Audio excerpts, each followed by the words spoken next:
abcnews.com Bedminster, NJ.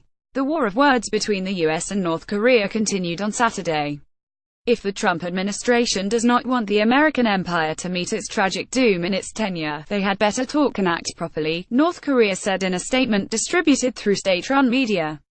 Continuing to take aim at President Donald Trump's remarks, the statement reads, "Of late, the president and other riffraff of the US are trumpeting about military option against the DPRK, claiming that they will not rule out a war.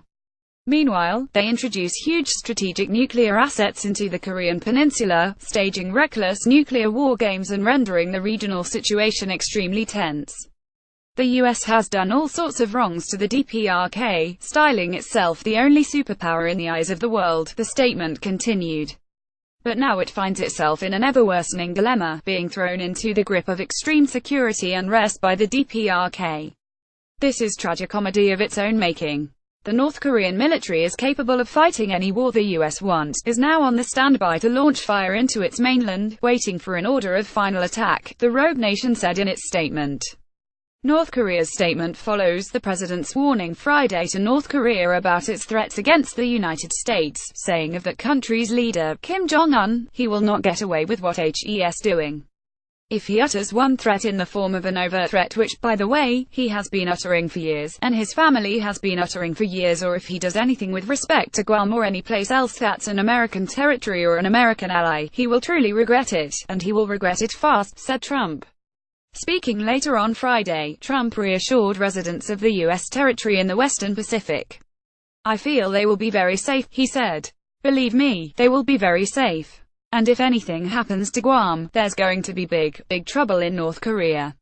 Trump has spent much of the first week of his 17-day working vacation sparring with the hostile Asian nation.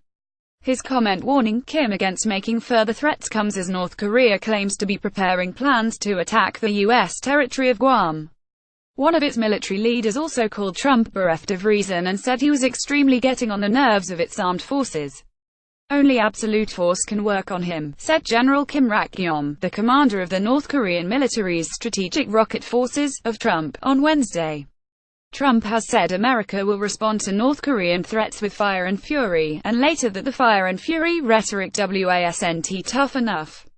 But he refused to say Thursday whether he was considering any preemptive measures against North Korea.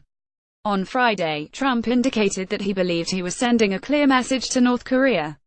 "I hope that they are going to fully understand the gravity of what I said, and what I said is what I mean," said Trump, adding, "Those words are very, very easy to understand."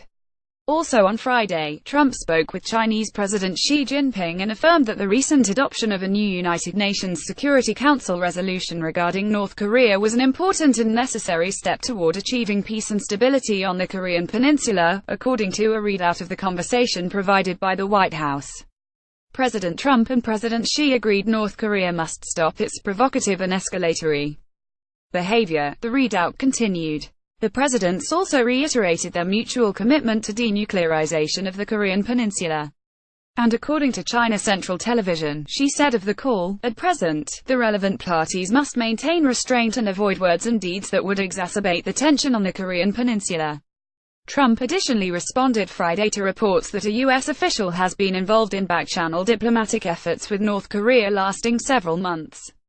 "We don't want to talk about back channels," said Trump. "We want to talk about a country that has misbehaved for many years, decades, actually." He added, "We'll either be very, very successful quickly, or we're going to be very, very successful in a different way, quickly." Copyright 2017, ABC Radio.